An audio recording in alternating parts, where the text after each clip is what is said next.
Bonjour à tous. L'histoire d'aujourd'hui va vous faire revivre les tout débuts de l'aviation en France, aux toutes premières années du XXe siècle. À travers un personnage disparu mais dont le nom pèse encore très lourd dans notre pays, Marcel Dassault. Je vais vous raconter les épisodes fondateurs de son empire. Le premier avion qu'il voit dans le ciel, comment il devient roi des hélices pendant la guerre de 14, et comment, pendant la Deuxième Guerre mondiale, il refuse à plusieurs reprises de collaborer avec l'occupant allemand. Et pour le débrief tout à l'heure, j'ai invité l'un de ses petits-fils. Bonjour Olivier Dassault. Bonjour Christophe. Comme votre grand-père, vous êtes ingénieur. Comme lui, vous êtes pilote. Et comme lui, vous êtes député de l'Oise. Voilà pour les présentations. Il n'a jamais été pilote. Mais il s'est assis à côté des pilotes. Oui, il était navigateur. J'ai même un dessin ou une photographie de lui pendant l'occupation, où il était dans un avion comme navigateur. Je suis en fait le seul pilote du nom. On se reparle tout à l'heure. Voici donc mon histoire du jour, réalisée par Céline Lebras. 14h, 15h. On de la raconte sur Europe 1.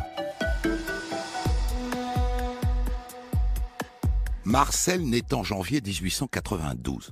Et il ne s'appelle pas Dassault, il s'appelle Bloch. Marcel Bloch, c'est un petit juif. Son père est médecin et sa mère s'occupe de ses 4 enfants. Marcel est le petit dernier, un peu pâlot, un peu chétif. En 5e, Marcel obtient le premier prix de dessin et de récitation. C'est très bien mon Marcel. Ça mérite un petit cadeau. À toi de choisir. Il réfléchit. L'année dernière, il est allé à l'exposition universelle.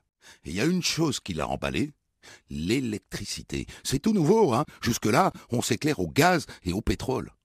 J'ai trouvé mon cadeau, papa. Je voudrais une belle boîte d'expérience électrique.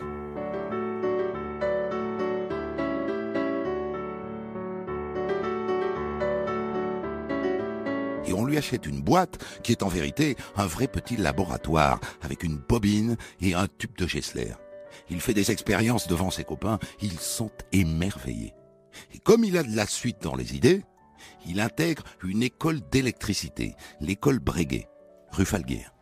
Et là, un jour d'octobre 1909, Marcel a 17 ans, il est dans la cour de son école, c'est la récréation, il fait beau, il lève la tête, et il voit passer un avion. C'est pas courant à l'époque. Louis Blériot a fait sa traversée de la Manche il y a quoi, 3 mois?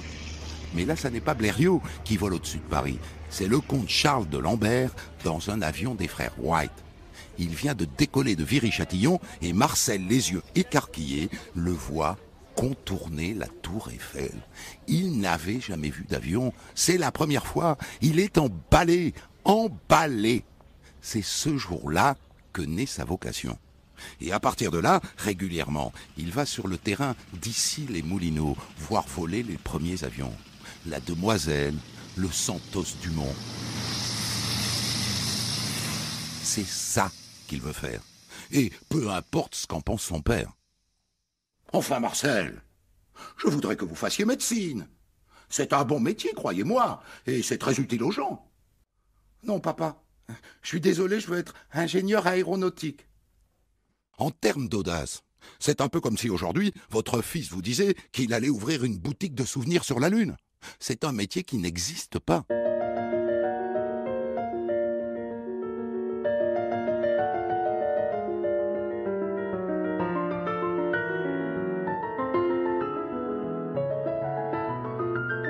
Et donc, il s'inscrit pour la rentrée à l'École supérieure d'aéronautique et de construction mécanique.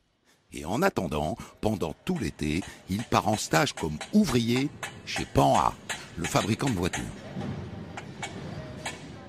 Après le réglage des moteurs, on le charge d'aller essayer les voitures. Et l'air de rien, c'est une expérience importante parce qu'il découvre une grande usine de l'intérieur. Il s'en resservira.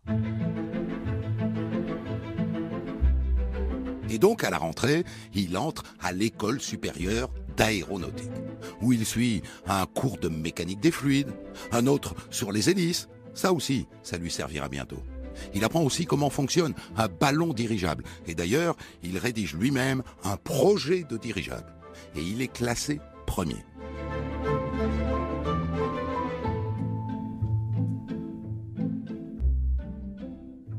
Et quand il sort, le jeune Marcel Bloch file au service militaire, où après 3 mois de classe, il échoue naturellement au laboratoire d'aéronautique, où on crée des avions expérimentaux, des cerfs-volants pour espionner l'ennemi. Il apprend, il emmagasine.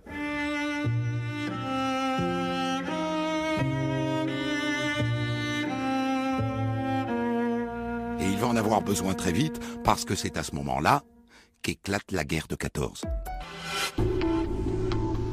Europe 1, on de la raconte. Je vous raconte aujourd'hui l'histoire d'un grand inventeur du début du XXe siècle, Marcel Bloch, qui deviendra Marcel Dassault. Une histoire que nous débrieferons tout à l'heure avec son petit-fils, Olivier Dassault. Né en 1892 à Paris, Marcel a 17 ans quand il voit pour la première fois un avion survoler Paris. Subjugué, après des études d'électricité, il entre à l'école supérieure d'aéronautique. À sa sortie, il fait son service militaire au laboratoire d'aéronautique. Et là-dessus, éclate la guerre de 14. Et donc, il est mobilisé. Mais pas pour aller dans les tranchées. L'armée a besoin de gens qui connaissent des avions. L'armée a besoin d'un bombardier, elle a besoin d'un avion de chasse, et elle a besoin d'un avion de reconnaissance pour aller espionner les Boches. C'est celui-là, l'avion de reconnaissance dont Marcel va s'occuper, le Caudron G3, qui doit être fabriqué par 4 usines différentes. On le charge de coordonner tout ça. Et ça commence par la mise au point d'une liasse de dessins, bien faits, et dans l'ordre. Les premiers G3 partent au combat, sur le front. Et Marcel va attendre les pilotes qui rentrent. Il est avide de leurs remarques. Dis donc Marcel, je réfléchissais à quelque chose. Je pense que ça serait mieux de mettre le pilote à la place du mitrailleur et le mitrailleur à la place du pilote. Qu'est-ce que t'en penses ? Qu'est-ce qu'il en pense ? Que c'est une bonne idée. Et donc il refait les plans du fuselage.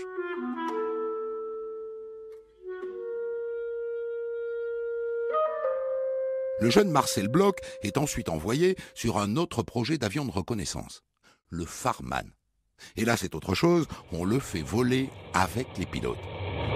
Il doit faire un rapport sur les performances de chaque appareil. Et les pilotes s'amusent bien sûr à faire du rase-motte, à faucher les marguerites et à faire peur aux lapins.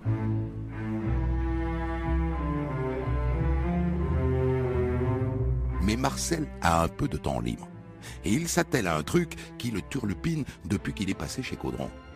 Les hélices. Elles ont un rendement médiocre. Il faut trouver un moyen de les améliorer. Et donc il se met à dessiner des hélices. Et il décide d'en fabriquer une, en bois. Mais comment faire ? On est en pleine guerre.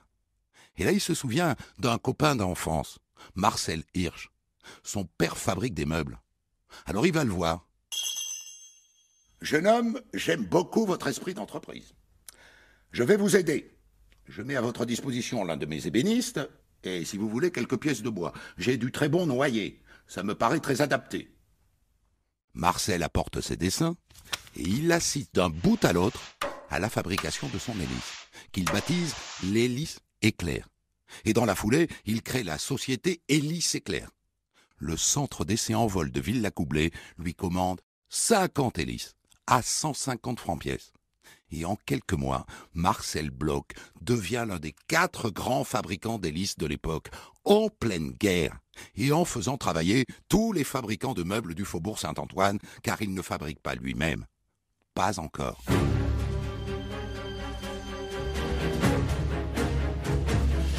Et là, c'est drôle, parce que c'est presque de l'espionnage. Quand un fabricant d'avions lui commande une hélice, pour calculer le diamètre et le profil, Marcel a besoin des caractéristiques de l'avion à laquelle elle est destinée. Le poids, la surface, la puissance des moteurs, les plans, quoi. Et donc assez vite, il connaît tous les avions, tous. Et donc il se sent capable, à partir de ce que les uns et les autres ont de meilleur, de fabriquer son propre avion. Ce sera un biplace de chasse. Il s'associe avec son copain Henri Potez, qu'il connaît depuis l'école. Il crée la Société d'études aéronautiques, en 1917, en pleine guerre. Et ils se lancent dans la fabrication d'un prototype. Ils y mettent toutes leurs économies.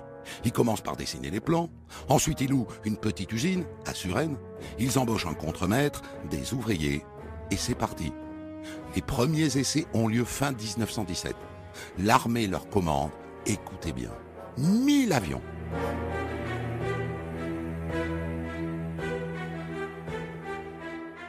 Et puis là-dessus, arrive la fin de la guerre. Et la commande est annulée, bien sûr, puisque c'était la der des der.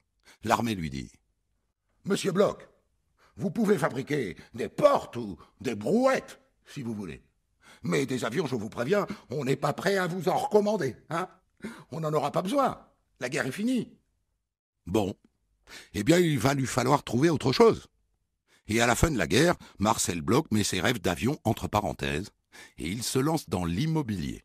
Il achète des terrains, il construit des immeubles et il les vend par appartement. Et il fait ça, tenez-vous bien, pendant 12 ans, comme la plupart des constructeurs d'avions de l'époque.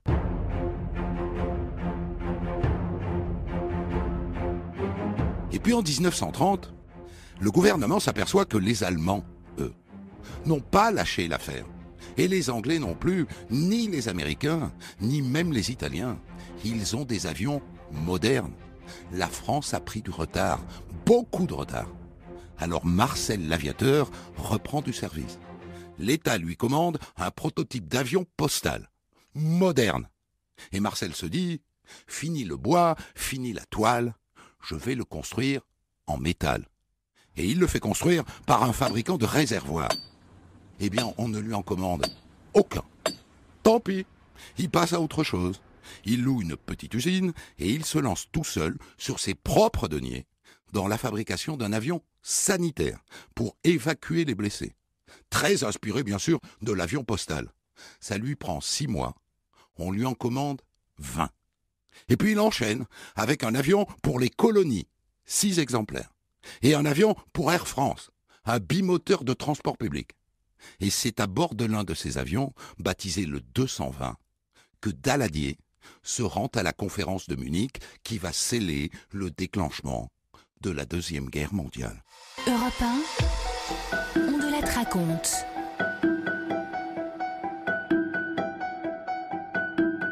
Je vous raconte aujourd'hui l'histoire d'un grand précurseur de l'aviation, Marcel Bloch, qui deviendra Marcel Dassault. Une histoire que nous débrieferons tout à l'heure avec son petit-fils, Olivier Dassault. Né en 1892 à Paris, Marcel a 17 ans quand il voit pour la première fois un avion survoler Paris. Subjugué, il entre à l'école supérieure d'aéronautique et quand éclate la guerre de 14, on l'affecte à la fabrication d'avions de combat. Et il invente une hélice, l'hélice éclair, qui le propulse parmi les plus grands fabricants d'hélices de la guerre. À la fin de ce qui devait être la der des der, faute de commande, il se lance dans l'immobilier. Mais en 1930, il reprend la conception d'avions de transport et se rend incontournable à la veille de la Deuxième Guerre mondiale. Avant la guerre, en 1936, la société de Marcel Bloch est nationalisée par le Front populaire. Il est d'accord. Pourvu qu'on lui permette de continuer à inventer des avions, il est d'accord. Mais il met le pouvoir en garde.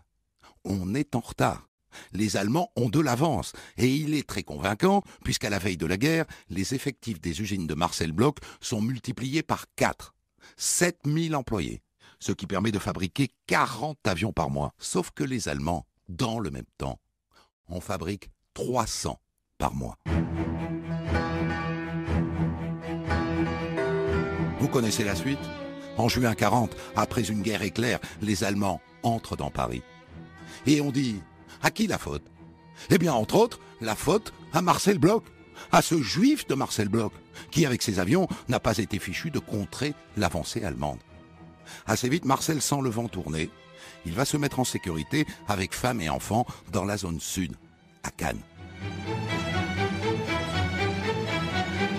Mais le 6 octobre 1942, il est arrêté à Lyon.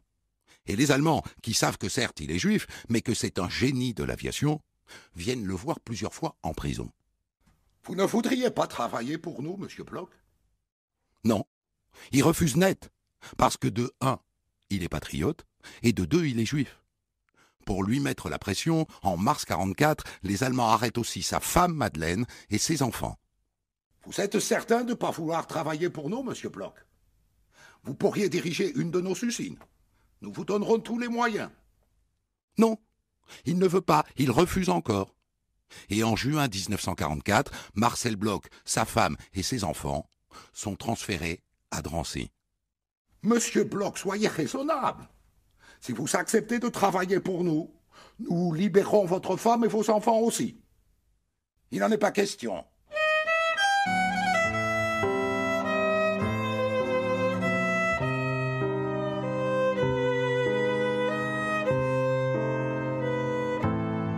Et donc Marcel est déporté par le dernier convoi une semaine avant la libération de Paris.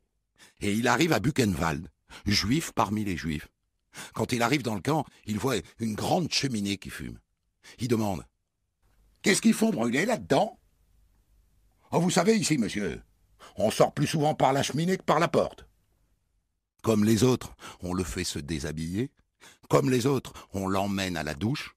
Comme les autres, il ressort avec une veste et un pantalon rayé. Sauf que les Allemands, qui n'ont pas encore renoncé à le faire travailler pour eux, ne lui collent pas l'étoile jaune, celle des Juifs. Ils lui collent l'étoile rouge, des prisonniers politiques. Et régulièrement, ils reviennent le relancer. Si vous ne collaborez pas, monsieur Bloch, votre famille va en payer le prix. Il refuse, une fois de plus. À Buchenwald, il y avait une usine qui travaillait pour l'aviation allemande. On y fabriquait des pièces pour les bombardiers V1 et V2. Mais elle a été détruite juste avant son arrivée par un bombardement américain. Ils ne peuvent pas le forcer à collaborer. En revanche, ils pourraient le changer de camp. Ils pourraient l'emmener à Dora, par exemple. Il y a une usine là-bas. Alors Marcel va à l'infirmerie du camp. Il se fait injecter volontairement le virus de la diphtérie. Et du coup, il est intransportable. Mais il est aussi malade. Et je vous l'ai dit, depuis tout petit, il est fragile, Marcel. Et là, avec la diphtérie, il dépérit à vue d'œil. Ses jambes lentement se raidissent. Il va pas tenir. Et c'est à ce moment-là qu'un déporté, un certain Marcel Paul, vient le voir. Il est le chef du réseau communiste de Buchenwald. Monsieur Bloch, le Parti communiste français nous a donné pour mission de vous protéger. Nous ferons tout pour que vous sortiez d'ici vivant.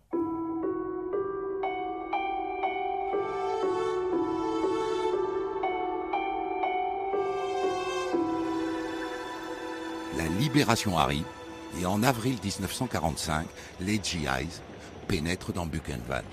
Et parmi les survivants, ils trouvent Marcel. En France, Madeleine et les enfants apprennent la nouvelle par le frère de Marcel, Darius Paul, devenu à la Libération gouverneur de Paris. Madeleine, j'ai une excellente nouvelle, Madeleine. Marcel est vivant. On l'a retrouvé dans le camp de Buchenwald. Il va être rapatrié, en avion, au Bourget. Et donc un matin, ils vont l'attendre au Bourget. Et ils le voient descendre la passerelle avec un paquetage sous le bras. Maigre, affaibli, malade, mais vivant. Europe 1, on de la raconte.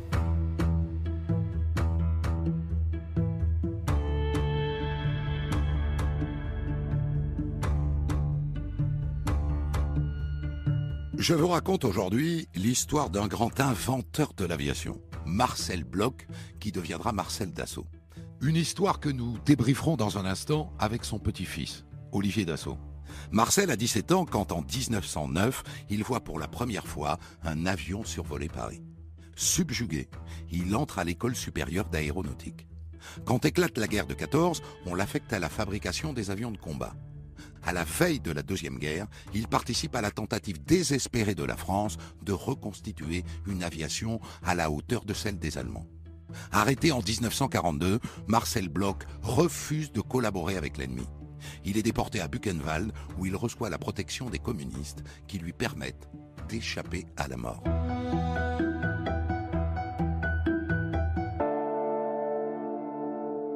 Mais quand il arrive à Paris, il a la diphtérie. Il est quasi paralysé. Il lui faut 3 mois pour s'en remettre. Mais pendant sa convalescence, il n'a qu'une obsession, reprendre la conception et la fabrication d'avions. Sauf que toutes les usines ont été bombardées, elles sont toutes par terre. Et là, il se souvient qu'avant-guerre, il avait commandé une charpente métallique à un entrepreneur. Il va le voir. « Dites-moi, avez-vous toujours cette charpente que je vous ai commandée avant-guerre ?»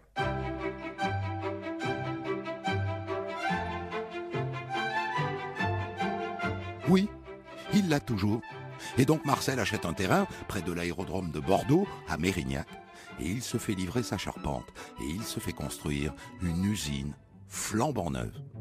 Et évidemment, son refus de collaborer avec les Allemands le rend très fréquentable.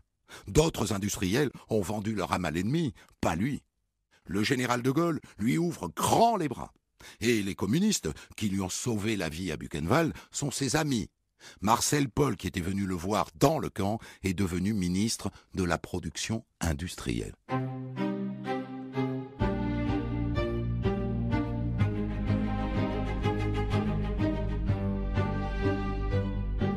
Un jour, Marcel reçoit un étrange coup de téléphone.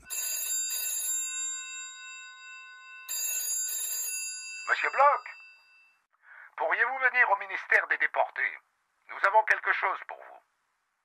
Il y va, et je lui laisse vous raconter la suite. Il se trouve qu'en 1939, pendant les vacances, j'ai trouvé un trèfle à 4 feuilles que j'ai mis dans mon portefeuille. Et puis la guerre est arrivée, je suis arrivé moi-même après à Buchenwald, et quand on arrive à Buchenwald, on vous fait laisser dans une pièce spéciale vos vêtements et tout ce qui vous appartient.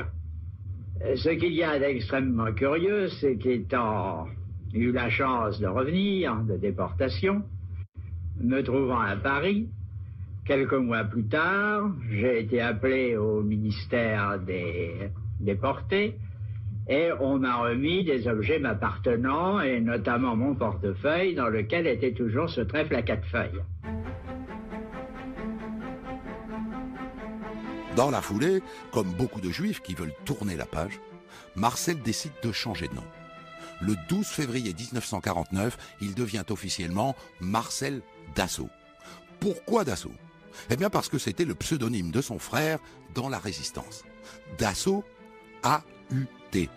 Lui rajoute juste un L, comme une aile d'avion. Et il décide avec sa femme Madeleine que toute la famille se convertit au catholicisme.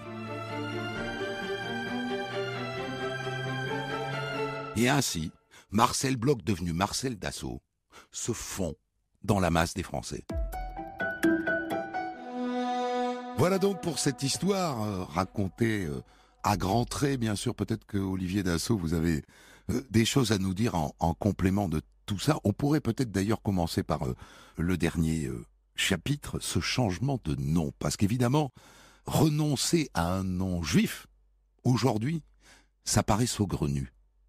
Est-ce que ça vous paraît aussi saugrenu à vous ? Non, mais il y a des petites anecdotes qu'on ne peut pas tout raconter. Mais il avait été déçu par les siens, déçu par un juif qui, dans le camp où il portait un tricot de corps sous son costume rayé, parce qu'il était très sensible au froid, l'avait dénoncé. Il s'était dit, si c'est ça la solidarité, à quoi cela sert-il d'être juif ? Et puis surtout, il s'était dit que l'histoire pouvait recommencer. Et il ne souhaitait pas que sa famille, que ses descendants vivent ce qu'il avait vécu. Alors, ça a été très bien résumé, le nom de patronyme, le nom de résistance de son frère, le général Paul Char Dassault, puisqu'il commandait les divisions des chars, a été d'abord associé à Bloch Dassault, et puis ensuite, il a eu l'autorisation de supprimer Bloch et de tirer un trait sur cette période de sa vie qu'il voulait oublier.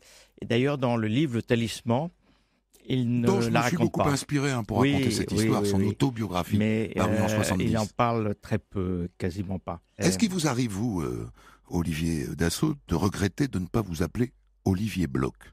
Très franchement, non. Vos enfants, peut-être ? Dassault est un très beau nom. Dassault est un nom, je ne dirais pas unique, mais presque. J'ai rencontré des Dessau, des Dussault. Je n'ai jamais rencontré qui n'existait pas. Non. Et c'est un nom qui, effectivement, ça a été très joliment expliqué. Il a rajouté le L. Pour l'aile d'avion. Comme une aile d'avion. Et il était resté juif, néanmoins. Est-ce Oui, qu'il dans le son disait cœur. Est-ce qu'il le disait? Est-ce qu'il en parlait? Non. Non. Il ne voulait pas aborder cette discussion, cette période. Oui, il en parlait de temps en temps en disant qu'il fallait d'abord être français avant d'être une religion. Que c'était ça le plus important. Et il reprochait parfois aux Israélites, aux Juifs, d'être juifs avant d'être français, de vouloir se marier entre eux, de se fréquenter, etc. Oui, c'est le côté communautariste oui, qui ne l'intéressait pas en vérité. Mais par contre, il respectait la pensée de chacun. Et la première femme n'était pas juive, mais si elle l'avait été, et que je l'aimais, et que ça avait été ma décision, il ne m'en aurait pas voulu. Non, il a toujours respecté la foi des uns et des autres, mais c'est vrai qu'il voulait tirer un trait et se disant, si ça se reproduit un jour, il ne voulait pas que sa famille puisse en souffrir. Ma maman est juive, et on est juif de par sa mère, donc vous êtes juif. Son nom n'est plus Bloch, je le suis. Et je le suis au fond de mon cœur, mais vous savez... Mais religieusement, est-ce qu'ils sont devenus catholiques, véritablement? Est-ce que votre père, qui était enfant à l'époque, est devenu catholique? Et est-ce que vous-même, vous avez été éduqué dans la religion catholique? J'ai été éduqué dans la religion catholique, mais c'est un choix que j'ai fait volontairement à l'âge de 7 ans. Choix, disons que j'ai rencontré des bonnes sœurs, on m'a raconté l'histoire de Jésus, c'était des belles images, l'histoire de Marie, et puis je l'ai fait mienne, et lorsqu'on est petit, et surtout lorsqu'on n'est pas en âge de parler, c'est le parrain ou la marraine qui répondent oui à votre place au moment du baptême. Et là, c'est moi qui ai répondu oui. Mais lui, Marcel, et votre père, Serge, ils allaient à la messe? Alors non, pas vraiment. Et d'ailleurs, mon père, lui, ne s'est pas converti tout de suite. Il s'est converti beaucoup plus tard. Et pour la petite anecdote, je peux le raconter aujourd'hui, à une époque où il lui fallait aller dans des pays du Moyen-Orient, où c'était mieux vu d'avoir un certificat de baptême. Je vous propose de marquer une première pause et nous allons revenir au tout début de l'histoire, à ce moment extraordinaire où votre grand-père voit passer dans le ciel le premier avion de sa vie. À tout de suite. Jusqu'à 15h sur Europe 1, Christophe Ondelat vous raconte la vie d'un homme aujourd'hui, un célèbre avionneur, et c'est son petit-fils qui est à vos côtés, Christophe. Je vous ai raconté aujourd'hui l'histoire de Marcel Dassault, grand précurseur de l'aviation française, et pour le débrief de cette histoire, je suis avec l'un de ses petits-fils, Olivier Dassault, ingénieur comme lui, et aujourd'hui député républicain de l'Oise. Alors Olivier Dassault, moi j'adore la première séquence. D'abord la boîte d'expérience électrique. Oui. Et ensuite, cet intérêt pour l'avion qui s'éveille en voyant passer cet avion dans le ciel en octobre 1909. D'où ça vient, cet intérêt pour la technique, cette envie de devenir ingénieur? Est-ce qu'il y a un atavisme familial? Le père est médecin. Oui, le père est médecin, et effectivement, comme cela a été dit, il voulait que son fils soit médecin, de même que son beau-père, plus tard, voulait qu'il travaille dans les meubles, dans les bénisteries, dans le faubourg Saint-Antoine. Et quand effectivement il le laisse construire son hélice, il dit à ma grand-mère, qui était son épouse... Oui, parce qu'il a épousé, finalement, la fille de l'ébéniste. Oui, qui la fille de l'ébéniste, Voilà. absolument. Qu'est-ce que c'est? Mais ce fou, il ferait mieux de s'occuper un peu des meubles que de s'occuper de l'hélice, et puis après, un jour, de construire un avion. Ingénieur de père en fils... Mon père a suivi la voie. Non, mais que votre père ait suivi, d'accord, mais de lui, d'où ça lui vient? Si ce n'est peut-être l'intérêt pour la modernité, pour l'avenir. Il a toujours été intéressé par la technologie et par ce qui était nouveau. C'était un esprit très curieux. Et d'ailleurs, lorsqu'on a fondé Dassault Systèmes, il a trouvé ça un peu étrange, mais il y a cru. Ce rêve d'enfant qu'il avait certainement ancré en lui, finalement se concrétise quand il voit cet avion dans le ciel, et il le dit lui-même, j'ai compris ce jour-là que ma destinée était dans les airs, et faire voler le plus lourd que l'air, c'est-à-dire l'avion. Pendant la guerre, pour ne pas aller trop vite, il y a 2-3 petits épisodes comme ça, le moment où il va attendre l'atterrissage des caudrons pour demander au pilote qu'est-ce qu'il y a, qu'est-ce qui va pas, qu'est-ce qui va, qu'est-ce que je peux améliorer. Le moment où il vole avec les pilotes chez Farman semble indiquer qu'il aime les usines. Il aime être là où ça se passe. Il aime être sur le terrain. Il n'est pas dans un bureau d'études avec du papier et un crayon. Il adorait être sur le terrain. Et c'est vrai que les débriefings des pilotes étaient sa grande aventure. C'était la continuité, la confirmation de ce qui allait bien et puis la recherche de ce qui n'allait pas bien. Il était très, très attentionné aussi auprès de ses pilotes. À l'époque, être pilote d'essai, c'était vraiment ouvrir le domaine de vol d'un avion, aller vers l'inconnu. Alors qu'aujourd'hui, avec les ordinateurs, la 3D, on arrive à faire beaucoup d'essais en simulation. Oui. Ce n'est plus la même histoire, c'est plus la même aventure. C'était donc risqué ce qu'il faisait, c'est-à-dire monter dans les Farman pour essayer les appareils les uns après les autres, c'était risqué. C'était tout à fait risqué. Il n'aimait pas trop cela, il était sensible des oreilles, et c'est d'ailleurs pour ça que, sur le fond, il n'a jamais piloté.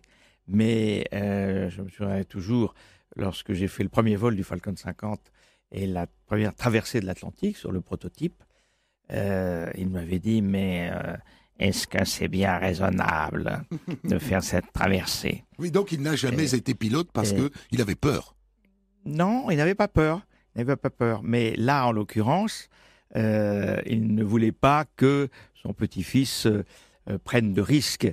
Et je lui ai répondu, mais est-ce que le fait que je fasse cette traversée, en partie pas tout seul, mais aux commandes, n'est-ce pas un signe de confiance formidable vis-à-vis de tes futurs clients sur ce premier avion qui va traverser l'Atlantique? Alors moi je trouve qu'il y a un coup de génie pendant cette guerre de 14, c'est qu'à fabriquer des hélices, il finit par connaître tous les avions de toutes les marques, parce qu'il est obligé pour fabriquer l'hélice, pour calculer sa taille, son diamètre, etc., de demander les spécifications de l'avion.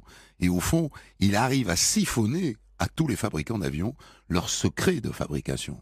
Oui, mais on disait même qu'il avait à l'intérieur de son par-dessus 1 centimètre et qu'il prenait les dimensions sur les autres avions. Mais il avait, comme vous l'avez dit très justement, ce génie de l'aéronautique, cette formidable intuition, invention, et au fond, sa grande phrase qu'il aimait à répéter, c'est qu'un avion, pour bien voler, devait être beau. Et c'est toujours ce qu'il a essayé de faire, ça a été son leitmotiv, et c'est vrai que encore aujourd'hui, nos avions, par rapport à la concurrence, je n'aurais pas la prétention de dire que ce sont les meilleurs du monde, mais ce dont je peux assurer, c'est qu'ils sont les plus beaux du monde. Alors on arrive à l'après-guerre, à cette période étonnante où au fond, n'ayant plus besoin de l'aviation pour se battre, pour faire la guerre, on ne voit pas d'autre utilité. Et donc en vérité, on renonce à l'avion, alors qu'il y a un développement civil, mais on ne l'entrevoit pas en 18. C'est absolument incroyable. On a du mal à le croire, ça. Oui. Que l'avion ayant été inventé, on n'imagine pas qu'il puisse demain transporter des passagers. Ouais. Et ce qui est formidable, c'est que quand il se relance dans ce domaine, c'est pour transporter des blessés. C'est pour faire un avion sanitaire. Il y a un passage intéressant, c'est la nationalisation de sa société en 1936 par le Front populaire. J'ai vu des interviews de lui disant « mais ça ne me pose aucun problème pourvu qu'on me laisse continuer à concevoir des avions ». Il n'était donc pas capitaliste, Marcel Dassault, en tout cas en 1936 ? Il était très légitimiste et il répétait toujours que je me soumettrai à la volonté populaire. C'était sa grande phrase et c'est encore une phrase qu'il a répétée en 1981. Lorsqu'il était en tête des nationalisations. Mais il a très rapidement, c'était l'âme d'un pionnier et il avait aussi l'âme d'un capitaine d'industrie, d'un dirigeant. Et il aimait surtout non pas subir une commande, mais aller au-devant, créer le prototype qui était celui qui l'espérait allait être commandé. Il a fait énormément de prototypes, presque une centaine dans toute sa vie, mais ils n'ont jamais été tous commandés. Sur le capitalisme, c'est que donc ça n'était pas l'argent. L'argent n'était pas le moteur. L'argent était un moyen de pouvoir continuer à réaliser ses rêves, continuer à fabriquer des avions. Et quand il les vendait, il réinvestissait dans l'outil de production ou dans la création d'un nouveau prototype. Après la deuxième coupure de publicité de cette interview, je vous propose évidemment d'avenir à la Deuxième Guerre mondiale, durant laquelle il a été, comme on dit, impeccable.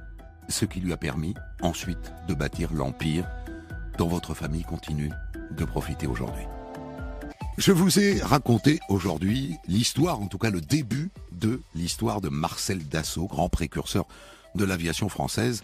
Et je suis avec l'un de ses petits-fils, Olivier Dassault, pour débriefer cette histoire. Et je veux qu'on parle maintenant de l'attitude de votre grand-père pendant la Deuxième Guerre mondiale, ce refus de collaborer avec les Allemands qui reviennent à plusieurs reprises, et lorsqu'il est en France, et lorsqu'il est à Drancy sur le point d'être envoyé à Buchenwald, et encore quand il est à Buchenwald, pour le tenter de le convaincre de collaborer. D'ailleurs, eux aussi, jusqu'au dernier moment, ils pensent qu'ils auront besoin de lui, hein, alors qu'en vérité, la libération de la France a déjà commencé.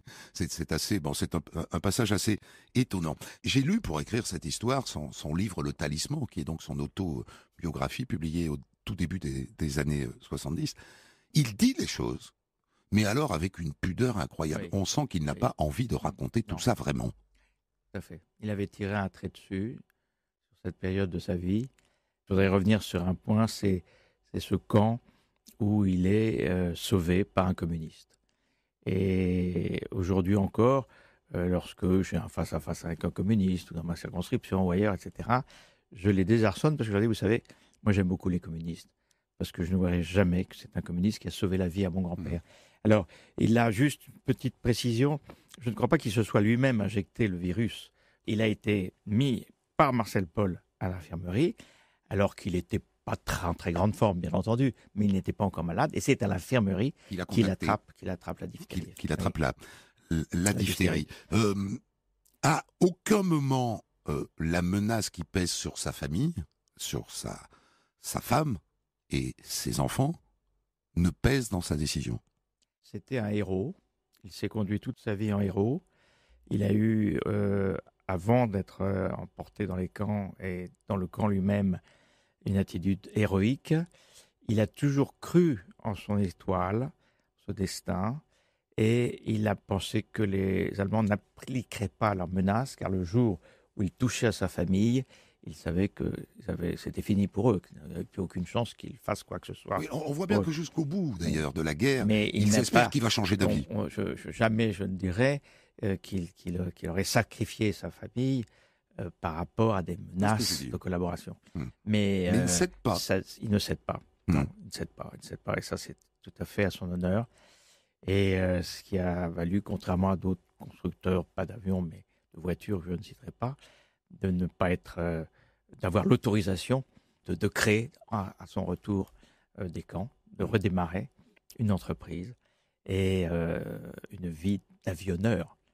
L'aviateur, c'est celui qui pilote, l'avionneur, c'est celui qui construit. Et au fond, lorsque j'ai fait l'école de l'air, je l'ai fait par devoir, bien sûr, pour être ingénieur comme mon père et mon grand-père, mais aussi pour être pilote. Mais est-ce que vous savez pour quelle raison est-ce que les communistes ont ressenti la nécessité d'aller protéger Marcel Bloch à l'intérieur du camp de Buchenwald? Avant le Front populaire et au moment du Front populaire, mon grand-père avait toujours de très bonnes relations avec les syndicats. Il a toujours eu de très bonnes relations avec les communistes et il avait été le premier à faire la semaine de congés payés. Lorsque l'État a fait ensuite une semaine, 15 jours, il a toujours été en avance. Et il donnait toujours plus que tous les autres à ses ouvriers. Il avait compris que les faire participer aux résultats de l'entreprise était quelque chose de bien sur le plan humain. C'était quelqu'un de très humain, qui avait beaucoup de cœur. Et c'était aussi quelqu'un qui avait compris qu'on ne faisait rien tout seul. Et donc les communistes... c'est parce qu'il était patron social que les communistes le sauvent. Oui, je pense. C'est une formidable morale, ça. Oui, c'est une belle morale. C'est-à-dire qu'on touche les dividendes du bien qu'on a fait à l'humanité à ce moment-là. Absolument. Mais je crois, vous savez, aujourd'hui encore, lorsqu'on fait du bien, ou lorsqu'on vous fait du bien, on s'en souvient. Et puis, lorsqu'on vous fait du mal, il faut l'oublier. Mais c'est une forme de réciprocité sans calcul de sa part. Et il a toujours été très attaché à avoir de bonnes relations avec ses ouvriers d'abord, avec les syndicats. Et moi, je n'aurais jamais une séquence où on a eu à une époque des grèves dures. Et là, je travaillais à ses côtés. J'étais au rond-point.